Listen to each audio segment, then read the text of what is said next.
వనపర్తి జిల్లాలో రాష్ట్ర ప్రభుత్వం విద్యార్థుల కోసం వారి భవిష్యత్తు కోసం ఎంతో వెచ్చిస్తుందన్నారు కలెక్టర్ ఆదర్శ సురభి. విద్యార్థులు వాటిని సద్వినియోగం చేసుకుని జీవితంలో ఉన్నత శిఖరాలను అధిరోహించాలని జిల్లా కలెక్టర్ ఆదర్శ సురభి పేర్కొన్నారు. ఈ నేపథ్యంలో జిల్లా కలెక్టర్ కొత్త కామన్ డైట్ మెనూ ఛార్జ్ను ఆవిష్కరించారు. పిల్లల శారీరక మానసిక ఆరోగ్యాన్ని పెంపొందించే విధంగా ప్రభుత్వం కొత్త డైట్ మెనూ ప్రారంభించారు.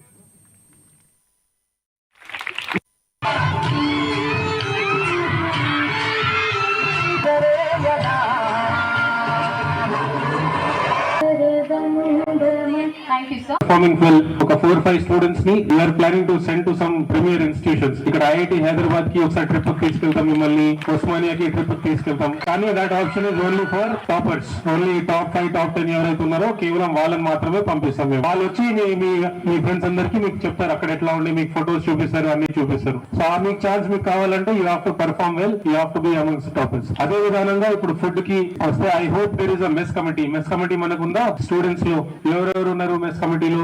8th క్లాస్ ఇక్కడ ఉన్నారా? ఎవరన్నా మెస్ కమిటీ వాళ్ళు ఉన్నారా? ప్రిన్సిపల్ సొసైటీ కానీ ప్రభుత్వం కానీ మీ మీద ఇంత ఖర్చు పెడుతున్నప్పుడు, ఇంత మీ మీద ఇన్వెస్ట్ చేస్తున్నప్పుడు మీరు తిరిగి కేవలం చేయాల్సింది ఒకే ఒక పని. ఏంటిది? అందరూ చదువుకుంటారు కానీ మీరు బాగా చదువుకోవాలి. ఈ ఇన్స్టిట్యూషన్ లో నేను ఇందాక వస్తున్నప్పుడు కొన్ని ఫొటోస్ చూశాను. కల్పన చావ్లా గారి ఫోటో ఉంది, సత్య నదేలా ఫోటో ఉంది. సో మీ అలుమ్నై కూడా చాలా మంది ఉంటారు. ఒక 20-30 ఇయర్స్ తర్వాత అండ్ ఇప్పుడు మన ప్రభుత్వం ఎడ్యుకేషన్ మీద చాలా ఖర్చు పెడుతుంది. You might not understand the importance